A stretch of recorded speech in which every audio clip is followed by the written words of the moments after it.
लगा अगर गेहूं में कीड़ा, बाहर से मंगवाओगे, घुना हुआ चारित्र देश का इसे कहां से लाओगे।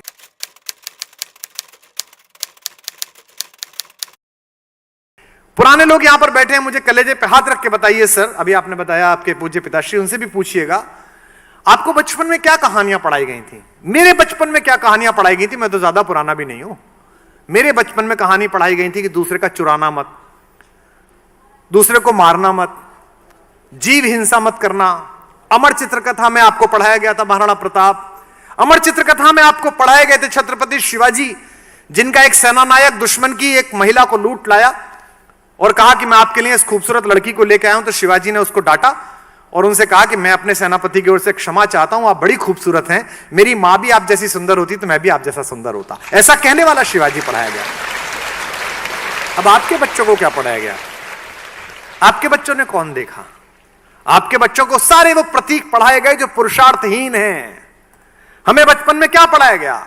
हमें बचपन में पढ़ाया गया गुरु गोविंद सिंह जी के चारों पुत्रों की कहानी, जिन्होंने ईंट ईंट चुनना स्वीकार किया लेकिन झुकना स्वीकार नहीं किया मानवता के नाम पर।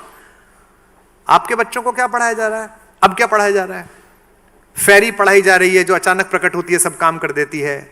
जीनी पढ़ाई जा रही है। एक वो सबसे पॉपुलर किताब कौन सी रही है शताब्दी की? Harry Potter. उसका खुद का पुरुषार्थ क्या है? उसकी खुद की चेतना क्या है? उस बच्चे ने मेहनत क्या की है? सिर्फ इतना कि वो झाड़ू नीचे लगाई और उड़ गया। हमने भी उड़ाया था एक।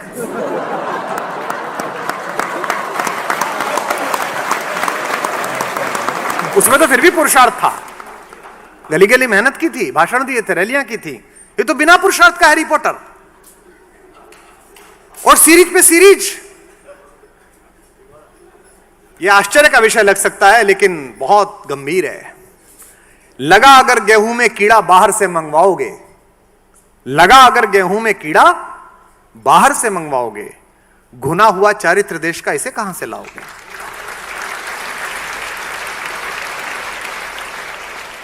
मैं सौभाग्यशाली हूं कि मैं दो बेटियों का पिता हूं। ईश्वर जिनके आंगन में सामर्थ्य, ऐश्वर्य, शक्ति, प्रभुत्व पैदा करता है, उन्हें बेटे देता है। और ईश्वर जिनके आंगन में करुणा, क्षमा, तपस्या, ममता, दया पैदा करता है, उनके घर में बेटियां भेजता है। एक मैच 2020 का हम हारे पाकिस्तान से। हम नहीं हारे, एक क्लब हारा। ये ऐसे है जैसे रोटरी क्लब ऑफ इंडिया का मैच हो जाए रोटरी क्लब ऑफ पाकिस्तान से। आप बहुत बड़ा संगठन है, सरकारी नहीं है।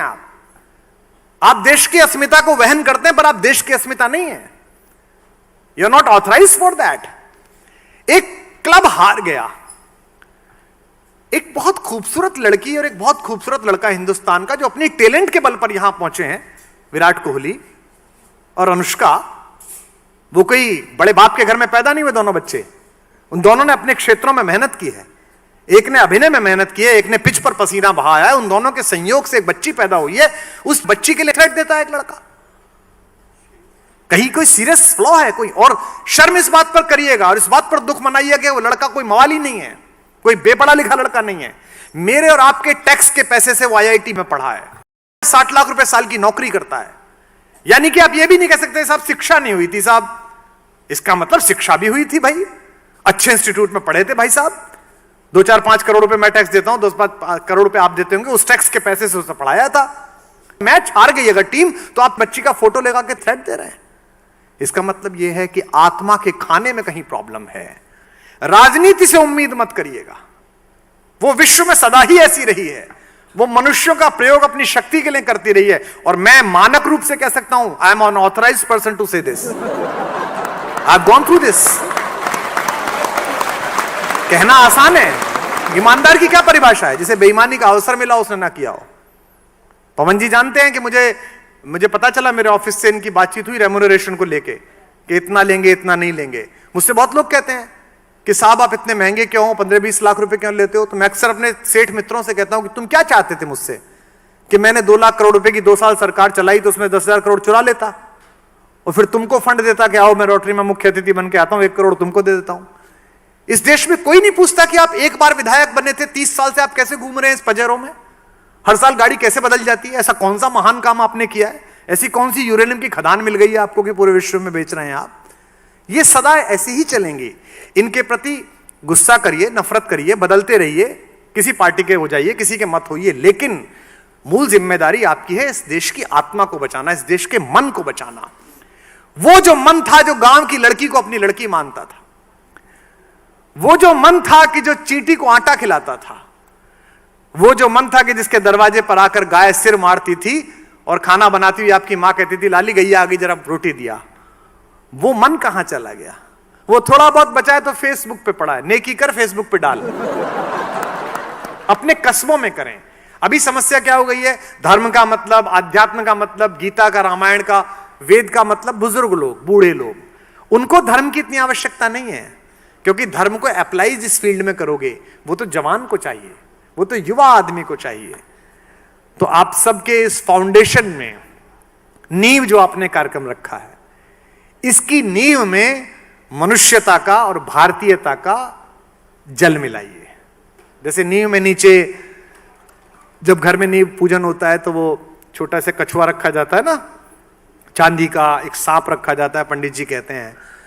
तो इसके नीचे भी जो आप अपनी फाउंडेशन बना रहे हैं और जो लोगों की फाउंडेशन आप बनाने तैयार करेंगे, मैं आपको इनवाइट करता हूं और आपको बता दूं, अगर केवल 10 साल कोशिश कर ली, 20 साल कोशिश कर ली, तो मैं दावे के साथ कह सकता हूं कि अगर 19वीं शताब्दी इंग्लैंड की थी, 20वीं शताब्दी अमेरिका की थी, और हम लोगों ने 25 साल मेहनत कर ली, तो अगली 4-5 शताब्दियां हिंदुस्तान की होने वाली है, भारत की होने वाली है। क्योंकि सपने जीने वाला देश है, युवाओं का देश है, चिंता करने वाला देश है। अब तो साइंस भी कहती है कि लॉजिक और मैथमेटिक्स ब्रेन की जिस सेल से एक्टिवेट होते हैं उसके लिए बेस्ट एटमॉस्फेयर इंडिया में है। इसलिए वो क्या कह रहे हैं आपसे, स्कूलों में से मैथमेटिक्स हटा दीजिए।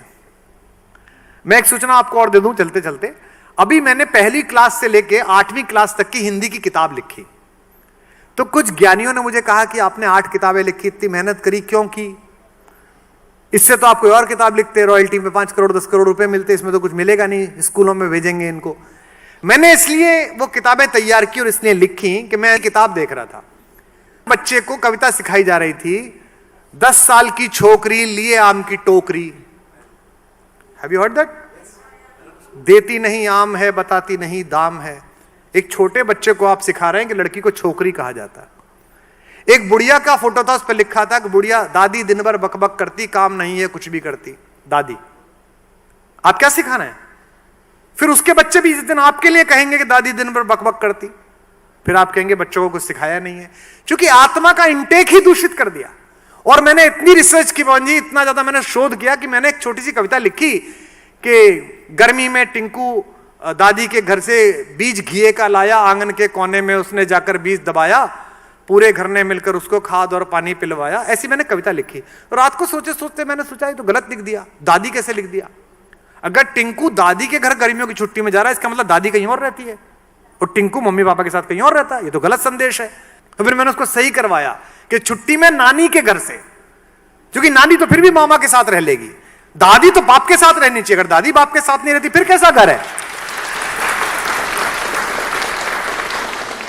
मुझे पता नहीं कितने स्कूल इसे स्वीकार करेंगे, कितनी जगह जाएगी, लेकिन मैंने उस प्रकाशक को कहा है कि मैं समाजशास्त्र की भी लिखूंगा, संस्कृत की भी लिखूंगा, इंग्लिश की भी लिखूंगा, 8वीं तक की तो लिख ही सकता हूं। और उसमें विशेष रूप से मनोवैज्ञानिकों का परामर्श लिया कि क्या लिखा जाना चाहिए, क्या क्या इसमें चित्र बनने चाहिए, क्योंकि हमारे बचपन से ही हमारी जवानियां प्रभावित हैं और हमारी जवानियों से हमारे बुढ़ापे प्रभावित हैं। तो अगर बचपन में आपने बीज सही लगा दिया, सीड सही लगा दिया, युवक के अंदर सही लगा दिया, तो सब कुछ अच्छा हो जाएगा।